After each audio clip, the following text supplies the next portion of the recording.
حامدا ومصليا ان الله وملائكته يصلون على النبي يا ايها الذين امنوا صلوا عليه وسلموا تسليما. پڑھیے مل کے الصلاۃ والسلام علیک یا سیدی یا رسول اللہ وعلى آلك واصحابك يا سيدي يا محبوب رب العالمين. مولاي صل وسلم دائما ابدا على حبيبك خير الخلق كلهم. یا رسول اللہ انظر حالنا یا حبیب اللہ اسمع قالنا اننا فی بحر غم مغرق خذ یدینا سہل لنا اشکالنا. اللہ کے فضل اس کی توفیق سے ہم نے سورہ فاتحہ کی 3 آیتیں پڑھ لی اور آج سورہ فاتحہ شریف کی 4تھی آیت سے میں آغاز کر رہا ہوں. اللہ جل مجد الکریم نے اپنی لارائب کتاب میں ارشاد فرمایا ایاک نعبد و ایاک نستعین. فرمایا ہم تیری ہی عبادت کرتے ہیں اور تجھ ہی سے مدد مانگتے ہیں. اہدنا الصراط المستقیم. اللہ ہمیں سیدھے راستے پہ چلا. صراط الذین انعمت علیہم. راستہ ان لوگوں کا جن پر تو نے انعام کیا ہے. غیر المغضوبی. اللہ ان کا راستہ نہ دکھا جن پر تیرا غضب ہوا. ولضالین. نہ ان کا راستہ دکھا جو گمراہ ہو گئے. اب پہلے لفظ جو میں نے تلاوت کی ہے اللہ فرماتا ہے کہ ایاک نعبد. تم کہو ہم تیری ہی مولا عبادت کرتے ہیں. اب قرآن مقدس کے یہ جو لفظ ہیں ان لفظوں کی تفسیر ہمیں نبی علیہ السلام نے کر کے بتلا دی. ایاک نعبد اللہ ہم تیری ہی عبادت کرتے ہیں. صحابہ نے عرض کیا کہا جب جانور آپ کو سجدہ کرتے ہیں تو ہمیں بھی اجازت دیں ہم بھی آپ کو سجدہ کریں. تو نبی علیہ السلام نے ارشاد فرمایا اگر میری شریعت کے اندر رب کے علاوہ کسی اور کو سجدہ جائز ہوتا تو میں بیوی کو حکم دیتا کہ خامن کے کثرت حقوق کی وجہ سے اس کو سجدہ کرے. لیکن فرمایا میری شریعت میں رب کے علاوہ کسی کو سجدہ جائز ہی نہیں تو لہٰذا نبی علیہ السلام نے کسی کو سجدے کی اجازت بھی نہیں دی. یہاں تک کہ سابقہ امتوں میں سجدہ تعظیمی جائز تھا لیکن نبی علیہ السلام کی شریعت کے اندر سجدہ تعظیمی بھی حرام ہے اس کی بھی اجازت نہیں ہے. اب ایاک نعبد کا مطلب ہمیں نبی علیہ السلام نے سمجھایا ہے. اب نعبد جمع متکلم کا صیغہ ہے. اب جمع کا صیغہ اس وجہ سے بولا کہ عبادت تم تنہائی میں بھی کر سکتے ہو عبادت تم اکیلے بھی کر سکتے ہو لیکن جمع ہو کر اکٹھے جب عبادت کرو گے تو جہاں نیکوکاروں کی اللہ عبادت قبول فرمائے گا وہاں گناہگاروں کو بھی اللہ قبول فرما لے گا. اس لیے کہ جب اکٹھا ڈیری کا سودا کیا جاتا ہے تو وہاں پہ جس طرح اچھی چیز لے لی جاتی ہے تو گھٹیا چیز کو بھی قبول کیا جاتا ہے. ایسا نہیں ہوتا کہ اچھی چیز کو لے لیا جائے اور گھٹیا چیز واپس کر لی جائے. تو جہاں اللہ کے نیک بندوں کی عبادت رب کی بارگاہ میں قبول ہوتی ہے ہم جیسے گناہگاروں کی عبادت بھی اللہ ان کے صدقے قبول فرما لیتا ہے. تو اس وجہ سے جمع کا صیغہ بول کے رب تعالیٰ نے یہ اشارہ فرمایا کہ تم اکٹھے ہو کے عبادت کرو. اکٹھے ہو کے عبادت کرو گے تو تم پر اللہ کی رحمتیں زیادہ برسیں گی. تو اب جمع کا صیغہ بولا. اب اللہ جل شانہ نے جب جمع کا صیغہ بولا کہ تم یہ کہو ایاک نعبد اللہ عبادت صرف تیری ہی کرتے ہیں. ہمیں حضور نے مطلب سمجھا دیا رب کے علاوہ کسی اور کی عبادت جائز ہی نہیں. اور آگے کا ایاک نستعین مدد صرف تجھ ہی سے مانگتے ہیں. یہاں بہت سارے لوگ اعتراض کرتے ہیں وہ کہتے ہیں تم یہاں پہ نماز کے اندر رب سے وعدہ کرتے ہو ایاک نعبد اللہ عبادت تجھ ہی سے مانگتے ہیں اور وعدہ کر رہے ہو ایاک نستعین اے اللہ مدد تجھ ہی سے مانگتے ہیں. مسجد سے باہر نکلتے ہو اور تم کہتے ہو یا علی مدد. تو یہ تو تمہاری دوگلی پلی سی ہے. یہاں وعدہ کر رہے ہو ایاک نستعین اللہ مدد تجھ ہی سے مانگیں گے اور یہاں تو حضرت علی سے اور غوث پاک سے داتا صاحب سے خواجہ صاحب سے ان ولیوں سے بھی مدد مانگتے ہو. تو یہ تو گویا تمہارا نظریہ قرآن و سنت سے متصادم ہے. ہم بڑے پیار سے بڑے محبت سے انہیں دعوت فکر دیتے ہیں. ہم کہتے ہیں ایاک نعبد کا مطلب ہمیں حضور نے سمجھایا ہے اور ایاک نستعین کا مطلب بھی ہمیں تاجدار انبیاء علیہ السلام نے سمجھایا ہے. نبی علیہ السلام نے ہمیں ایاک نستعین کا مطلب کیا سمجھایا. امام طبرانی المتوفا 360 ہجری حضرت امام طبرانی نے اپنی کتاب معجم الکبیر کے اندر اس حدیث پاک کو لکھا. حضرت اعتبار بن غزوان رضی اللہ تعالیٰ عنہ اس حدیث پاک کے راوی ہیں. تاجدار انبیاء صلی اللہ علیہ وسلم نے ارشاد فرمایا اذا ادل احدکم شیئا، جب تم میں سے کسی بندے کی کوئی چیز گم ہو جائے، او اراد احدکم اونا، یا تم میں سے کوئی بندہ کسی سے مدد طلب کرنا چاہے، وَهُوَ بِأَرْضٍ لَيْسَ بِهَا أَنِيسٌ، اور بندہ ایسی جگہ پہ ہو جہاں اس کا کوئی حمایتی، کوئی مددگار نہ ہو، فَلْيَقُلْ يَا عِبَادَ اللَّهِ أَعِينُونِي، فرمایا پھر تم کہا کرو اے اللہ کے بندو میری مدد کرو. اور حضور نے یہ لفظ 2 بار بولے، یا عباد اللہ اعینونی، اے اللہ کے بندو میری مدد کرو. فرمایا فإن للہ عبادا لا نراہم، فرمایا اللہ کے بڑے بندے ایسے ہیں ہم ان کو نہیں دیکھتے، وہ ہمیں دیکھتے ہیں. امام طبرانی اس حدیث کو لکھنے کے بعد یہ لفظ درج کرتے ہیں، فرماتے ہیں وقد جرب ذالک، فرماتے ہیں اس معاملے کی بار بار اس معاملے کا تجربہ بھی کر لیا گیا کہ جب بھی کسی کو مدد کے لیے پکارا گیا تو اللہ کے بندے آ کر مدد کرتے ہیں. پتہ چلا ایاک نستعین کا مطلب حضور نے سمجھایا ہے کہ اگر نبیوں ولیوں سے مدد مانگی جائے اور اس عقیدے کے ساتھ کہ یہ نبی ولی اللہ کی عطا کردہ طاقت سے مدد کرتے ہیں، یہ کوئی شرک و بدعت نہیں ہے، یہ میرے نبی کریم صلی اللہ علیہ وسلم کا دیا ہوا حکم ہے. اور پھر یہاں بڑے سارے لوگ ایک اور اعتراض کرتے ہیں، وہ کہتے ہیں ٹھیک ہے زندہ سے مدد مانگ لو، جو دنیا سے چلا جائے اس سے مدد نہ مانگو. اب اس کے اوپر وہ اپنی چیم گوئیاں کرتے ہمیں نظر آتے ہیں. ہم کہتے ہیں جیسے زندہ سے مدد طلب کرنا جائز ہے، اسی طرح اس کے انبیاء اور اولیاء کے وصال کے بعد بھی مدد طلب کرنا ان سے جائز ہے. چند دلائل اس پہ بھی آپ کی خدمت میں عرض کرنا چاہتا ہوں. نبی کریم صلی اللہ علیہ وسلم کی عظیم صحابی حضرت عبداللہ بن عمر رضی اللہ تعالی عنہما، امام بخاری نے اس حدیث کو الادب المفرد کے اندر لکھا. حضرت عبداللہ بن عمر رضی اللہ تعالی عنہما کا پاؤں سن ہو گیا، تو جب پاؤں سن ہو گیا تو کہا گیا اے عبداللہ بن عمر رضی اللہ تعالی عنہما اذکر احب الناس الیک، اس بندے کو یاد کریں جس سے پیار زیادہ ہے. فقال یا محمد صلی اللہ علیہ وسلم، حضرت عبداللہ بن عمر پکارنے لگے اے اللہ کے رسول میری مدد کیجیے.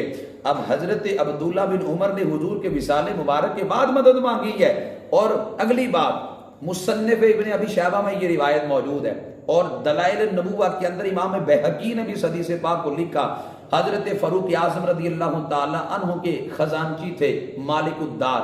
مالک الدار اس بات کو روایت کرتے ہیں، وہ فرماتے ہیں کہ معاملہ یوں ہو گیا، اصاب الناس قحط فی زمن عمر رضی اللہ تعالی عنہ، حضرت عمر کے زمانے میں قحط پڑ گیا.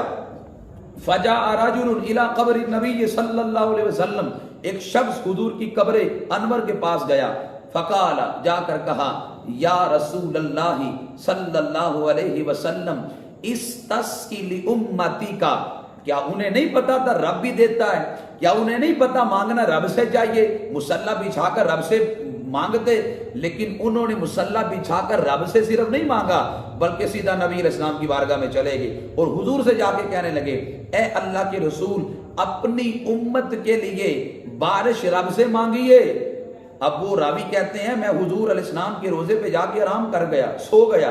نبی علیہ السلام خواب میں آ کے فرمانے لگے ایت عمر فاکرہ السلام واخبرہ انکم مستقیمون او کما قال علیہ الصلوۃ والسلام. نبی علیہ السلام فرمانے لگے جا کر عمر کو میرا سلام کہنا، عمر کو کہنا گھبرانے کی ضرورت نہیں، اللہ ان قریب تمہیں بارش عطا فرمائے گا. اب نبی علیہ السلام کے وصال مبارک کے بعد مدد مانگی گئی اور نبی علیہ السلام نے وصال مبارک کے بعد مدد کی ہے. حضرت امام غزالی رحمت اللہ تعالی علیہ آپ اس بات کو لکھتے ہیں کہ جس طرح زندوں سے مدد مانگنا جائز ہے، ایسے ہی جو اولیاء دنیا سے چلے جائیں ان سے بھی مدد مانگنا جائز ہے. شیخ محقق شیخ عبدالحق محدث دہلوی رحمت اللہ تعالی علیہ اپنی کتاب اشیاء اللمعات کے اندر اس بات کو لکھتے ہیں. حضرت شیخ محقق لکھتے ہیں کہ سیدی احمد بن زروق دیار مغرب کے بہت بڑے مشائخ اور میں سے ہیں اور بڑے بڑے فقہاء ان کا شمار ہوتا ہے. سید احمد بن زروق رحمت اللہ تعالی علیہ وہ فرماتے ہیں کہ ایک دن مجھ سے شیخ ابو العباد حضرمی رحمت اللہ تعالی علیہ نے پوچھا احمد بن زروق بتاؤ جو ولی زندہ ہو اس کا تصرف زیادہ ہوتا ہے یا جو ولی دنیا سے چلا جائے اس کا تصرف زیادہ ہوتا ہے؟ سیدی احمد بن ضرور کہتے ہیں میں نے عرض کی حضور جو ولی دنیا سے چلا جاتا ہے اللہ اس کو قوت اور بھی زیادہ عطا فرماتا ہے. پتہ چلا ولی کے دنیا سے جانے کے بعد اس کا تصرف بند نہیں ہوتا, اس کا تصرف بڑھ جاتا ہے. اور حضرت شہاب الدین انصاری الرملی الشافی المتوفا 957 ہجری آپ اپنے فتاوی الرملی کے اندر اس بات کو لکھتے ہیں. آپ فرماتے ہیں الاستغاثۃ بالانبیاء والمرسلین والاولیاء والعلماء والصالحین جائزۃ. فرماتے ہیں نبیوں ولیوں علماء اور نیکوکاروں سے مدد مانگنا جائز ہے. اور آگے لفظ کیا لکھتے ہیں وللرسل والانبیاء والاولیاء والصالحین اغاثۃ بعد موتہم. فرماتے ہیں نبیوں ولیوں نیکوں سے ان کے وصال کے بعد بھی مدد مانگنا جائز ہے. کیوں؟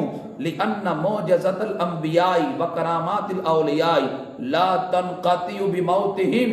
کہ نبیوں کے معجزے ولیوں کی کرامتیں وصال کے بعد ختم نہیں ہو جاتے بلکہ وصال کے بعد بھی نبیوں کے معجزے اور ولیوں کی کرامتیں جاری رہتی ہیں. پتہ چلا زندہ ولیوں سے بھی مدد مانگنا جائز ہے. جو ولی ظاہراً پردہ کر گئے ان سے مدد مانگنا بھی جائز ہے. تو پتہ چلا اگر کوئی بندہ کسی نبی سے یا کسی ولی سے مدد مانگتا ہے یہ سمجھ کر کہ ان سے مدد مانگنا ایسے ہی ہے کہ جیسے رب تعالیٰ سے مدد مانگنا, یعنی یہ اللہ کے بندے ہیں, اللہ نے انہیں قوت بخشی ہے اور ان سے مدد مانگنا تو یہ جائز ہے. لیکن یہاں ایک اور بات بھی کرنا چاہتا ہوں, ہر وقت مدد رب سے مانگیں, اس لیے کہ ولیوں سے مانگنا جائز ضرور ہے لیکن ولیوں سے مانگنا عبادت نہیں ہے. رب سے مانگے گے تو عبادت کا اللہ ثواب بھی عطا فرمائے گا. اس وجہ سے ہاں نیکوں کا وسیلہ دے کر مانگیں لیکن رب سے مانگیں گے تو عبادت کا ثواب بھی ملے گا. باقی رہا ایاک نستعین کے ضمن میں جو لوگوں نے واہیاتیاں لکھ دی اور کہا نبیوں ولیوں سے مانگنا ہی جائز نہیں, تو یہ بات ان کی قرآن و سنت کے خلاف ہے جس کا رد کرنا ہم نے ضروری سمجھا. تو آگے رب فرماتا ہے اہدنا الصراط المستقیم, تم دعا کرو اللہ ہمیں سیدھے راستے پہ چلا. اب سیدھا راستہ کن کا ہے؟ فرمایا صراط الذین انعمت علیہم, راستہ ان لوگوں کا اے اللہ جن پر تو نے انعام کیا ہے. اب انعام یافتہ لوگ کون ہیں؟ اب یہ تفسیر القرآن بالقرآن ہے, یعنی قرآن کی تفسیر قرآن کے ساتھ کی جائے. اب دوسرے مقام پہ قرآن کی تفسیر قرآن سے ان لفظوں میں کی گئی. اب انعام یافتہ لوگ کون سے ہیں؟ انعم اللہ علیہم من النبیین والصدیقین والشہداء والصالحین وحسن اولئک رفیقا. یہ اللہ کے انعام یافتہ لوگ ہیں, انبیاء, صدیقین, شہداء اور نیک لوگ. اب نیک بندوں کا راستہ مانگنے کا تو رب نے ہمیں حکم دیا ہے کہ نیکوں کا راستہ مانگو. اچھا بندہ بیٹھ کر یہ صرف دعا ہی کرتا رہے اللہ مجھے نیکوں کا راستہ دے, اللہ مجھے نیکوں کا راستہ دے, مجھے بتائیں کیا اسے نیکوں کا راستہ مل سکتا ہے؟ جب تک نیکوں جیسا بننے کی کوشش نہ کرے تب تک نیکوں کا راستہ نہیں مل سکتا. جب نیکوں جیسا بننے کی کوشش کرے اللہ والوں کے پاس جا کے بیٹھے پھر اللہ اسے اپنے نیک بندوں کا راستہ بھی عطا فرماتا ہے. نیک بندوں کی نکالی کرنے کی کوشش کرے, نیک بندوں کی صفات اللہ نے قرآن میں خود بیان کی ہیں. رب فرماتا ہے وَعِبَادُ الرَّحْمَنِ الَّذِينَ يَمْشُونَ عَلَى الْأَرْضِ هَوْنًا. فرمایا رحمان کے بندے وہ ہیں, بندے تو سارے رحمان کے ہیں لیکن اللہ کہتا ہے بندے سارے اگرچہ میرے ہیں لیکن کچھ خاص میرے ہیں, ان کی اللہ بات کر رہا ہے. فرمایا رحمان کے بندے وہ ہیں یمشون علی الارض ہونا, جو زمین پہ بڑی عاجزی کے ساتھ چلتے ہیں. اور فرمایا وَإِذَا خَاطَبَهُمُ الْجَاهِلُونَ قَالُوا سَلَامًا. اب پہلی صفت پہ غور کریں. فرمایا ان کے اندر عاجزی بڑی ہوتی ہے تو عاجزی اللہ کو پسند ہے. فرمایا من تواضع للہ رفعہ اللہ, جو اللہ کے لیے عاجزی کرتا ہے اللہ اسے کے درجے بلند کر دیتا ہے. پہلی نیکوں کی صفت یہ ہے کہ وہ عاجزی کرتے ہیں. دوسری صفت یہ ہے وَإِذَا خَاطَبَهُمُ الْجَاهِلُونَ قَالُوا سَلَامًا. جب کوئی جاہل ان سے مخاطب ہوتا تو بحث مباحثہ نہیں کرتے بلکہ قالوا سلاما, اسے سلامہ کہہ کر اپنا راستہ لیتے ہیں. کبھی جاہل سے بحث مباحثہ نہ کرے. امام شافعی فرماتے ہیں میرا کبھی علماء سے بحث مباحثہ ہو جاتا, فرماتے کبھی وہ غالب آ جاتے کبھی میں غالب آ جاتا. امام شافعی کہتے ہیں جب بھی کسی جاہل سے بحث ہوئی ہے میں کبھی بھی غالب نہیں آ سکا, جاہل مجھ پہ غالب آ گیا. پتہ چلا جاہلوں سے جب بحث کی جاتی ہے وہ ذاتیات پہ اتر آتے ہیں, وہ بڑے رقیق حملے شروع کر دیتے ہیں. اس لیے جاہلوں سے بحث نہ کریں. اور یہاں ملا رومی نے بڑی عجیب بات لکھی. ملا رومی سمجھانے کے لیے لکھتے ہیں کہ ایک وقت ایسا آیا کہ گھوڑے اور گدھے کا آپس میں جھگڑا ہو گیا. گھوڑا کہنے لگا آسمان کا رنگ نیلا ہے، گدھا کہتا نہیں آسمان کا رنگ کالا ہے. بحث ہوگی، بات بڑھ گئی. بات جب بڑھی تو فیصلہ چلا گیا جنگل کے بادشاہ شیر کے پاس. گھوڑا کہنے لگا جنگل کے بادشاہ شیر کو، میں کہتا ہوں کہ آسمان کا رنگ نیلا ہے، یہ گدھا کہتا نہیں آسمان کا رنگ کالا ہے. تو تیرے پاس فیصلے کے لیے آئے ہیں، فیصلہ کر دیں ہم دونوں میں سے حق پہ کون ہے. جنگل کا بادشاہ جو شیر تھا وہ کہنے لگا فیصلہ میں یہ سناتا ہوں کہ گھوڑے تجھے 1 سال سزا کی قید سناتا ہوں. گھوڑا غصے میں آ گئے. گھوڑا کہنے لگا عجیب ظالمانہ تیرا فیصلہ ہے، تو بتا اچھا آسمان کا رنگ نیلا نہیں تو کون سا ہے. تو شیر کہنے لگا غصہ نہ کر، میں سزا اس بات کی نہیں سنا رہا کہ تیری بات سچی ہے یا جھوٹی ہے، میں 1 سال قید کی سزا گھوڑے تجھے اس لیے سزا سنا رہا ہوں کہ تجھے بحث کے لیے صرف گدھا ہی ملا ہے. گدھوں سے بحث نہیں ہوتی، گدھوں سے کالو سلام آ کہہ کر اپنا راستہ لیا جاتا ہے. بیعت مباحثہ نہ کرے، بلکہ اگر بحث ہو بھی جائے تو کالو سلام آ کہہ کر اپنا راستہ لے. یہ نیک بندوں کی نشانی ہے. تیسری صفت نیک بندوں کی رب تعالیٰ نے قرآن میں یہ بیان کی، والذین یبیتون لربہم سجدا وقیاما، فرمایا کہ ان کی راتیں اللہ کے حضور سجدوں میں گزرتی ہیں، وہ ساری رات عبادت میں گزار دیتے ہیں. پیران پیر شیخ عبد القادر جیلانی رضی اللہ تعالیٰ عنہ، آپ نے 40 سال عشاء کے وضو سے فجر کی نماز ادا فرمائی. 40 سال تک ساری رات عبادت کرتے رہے. امام اعظم ابو حنیفہ کے پڑوس میں ایک غیر مسلم شخص رہتا تھا. وہ اپنے باپ سے پوچھنے لگا، ابا ایک بات تو بتا، یہ ہمارے پڑوس میں مسلمانوں کا گھر ہے، اس گھر کے اندر ساری رات چراغ روشن ہوتا ہے، ساری رات ایک ستون جلتا ہے، اس میں کیا راز ہے اور یہ ستون کیسا ہے؟ تو وہ باپ کہنے لگا، او بیٹے یہ ساری رات مسلمانوں کے اس گھر کے اندر ستون نہیں جلتا، بلکہ یہ مسلمانوں کا امام اعظم ابو حنیفہ ہے جو ساری رات گھر بیٹھ کے رب کی عبادت کرتا ہے. ہمارے بزرگ تو وہ تھے جو ساری رات عبادت کرتے ہیں، اپنے رب کو یاد کرتے. اور پھر حضرت خواجہ قطب الدین بختیار کاکی رحمت اللہ تعالی علیہ، یہ وہ عظیم شخصیت ہیں جن کے ایک مرید کا نام حضرت بابا فرید الدین گنج شکر ہے. حضرت بابا صاحب کے مرشد گرامی ہیں. خواجہ قطب الدین بختیار کاکی کا جب آخری وقت آیا، حضرت خواجہ صاحب نے اعلان کیا میرا جنازہ وہ بندہ پڑھائے جس نے ساری زندگی نماز تہجد قضا نہ کی ہو. دوسرا فرمایا میرا جنازہ وہ پڑھائے جس نے کبھی عصر کی غیر موقع سنتیں بھی نہ چھوڑی ہو. تیسرا فرمایا میرا جنازہ وہ بندہ پڑھائے جس نے ساری زندگی غیر محرم عورت کو بھی نہ دیکھا ہو. چند دنوں کے بعد خواجہ قطب الدین بختیار کاکی کا وصال ہو گیا علیہ الرحمہ. جب وصال مبارک ہو گیا، جنازہ رکھا گیا، آپ کی 3 وصیتوں کا اعلان کر دیا گیا جس میں یہ 3 علامات ہوں، وہ آگے بڑھ کر خواجہ صاحب کا جنازہ پڑھائے. بڑے بڑے علماء کھڑے تھے، کوئی بھی آگے نہ بڑھا. اب پچھلی صفوں میں کھڑا اس وقت کا وزیر اعظم حضرت سلطان التمش صفوں کو چیرتا ہوا آنکھوں میں آنسو لے کر آگے بڑھا اور آگے بڑھ کر کہنے لگا، لوگوں تمہیں گواہ بنا کے کہتا ہوں میں وہ خوش نصیب بندہ ہوں جس کی ساری زندگی نماز تہجد قضا نہ ہوئی. میں وہ خوش نصیب بندہ ہوں جس نے ساری زندگی غیر محرم عورت کو نہیں دیکھا. میں وہ خوش نصیب بندہ ہوں جس نے ساری زندگی عصر کی غیر موقع سنت بھی نہ چھوڑی. اس وقت کے حکمران بھی کتنے نیک ہوتے تھے. اگر آج کے حکمران بھی ان جیسے بن جائیں تو معاشرے کے اندر انقلاب پیدا ہو جائے. اس وقت کتنے نیک لوگ تھے. حضرت خواجہ قطب الدین بختیار کاکی کے مرید کہ جس نے مرید ہونے کا حق ادا کر دیا، کہ جس نے اتنی عبادت کی. اور یہ تو نیکوں کی نشانی ہے کہ والذین یبیتون لربہم سجدا وقیاما، کہ وہ اللہ کے حضور قیام بھی کرتے ہیں، لمبے لمبے سجدے بھی کرتے ہیں. یہ نیکوں کی نشانی ہے. نیکوں جیسا بننے کی بندہ کوشش کرے تو اللہ فرماتا ہے کہ تم یہ دعا کرو، صراط الذین انعمت علیہم، اللہ ان کو راستہ دکھا جن پر تو نے انعام کیا ہے. اور فرمایا غیر المغضوبی، اللہ ان کا راستہ نہ دکھا جن پر تیرا غضب ہوا، مراد یہود، ان پر اللہ کا غضب ہوا. وللضالین، نہ گمراہوں کا راستہ دکھا، اس سے مراد عیسائی ہیں، ان پر اللہ کا غضب بھی تھا اور وہ گمراہ بھی ہو گئے، بھٹک گئے راستے سے. اب جہاں نیکوں کا راستہ مانگنا ضروری ہے، اشارتاً پتہ چلا وہاں بروں سے نفرت کا اظہار کرنا بھی ضروری ہے. جہاں حب فی اللہ ضروری ہے وہاں بغض فی اللہ بھی ضروری ہے. جہاں نبی علیہ السلام کے غلاموں سے اظہار محبت ضروری ہے وہاں اس بارگاہ کے دشمنوں سے اظہار نفرت بھی ضروری ہے. اس لیے جو تیرے در سے یار پھرتے ہیں در بدر یوں ہی خار پھرتے ہیں. میں اس بارگاہ کا گدا ہوں جہاں مانگتے تاجدار پھرتے ہیں.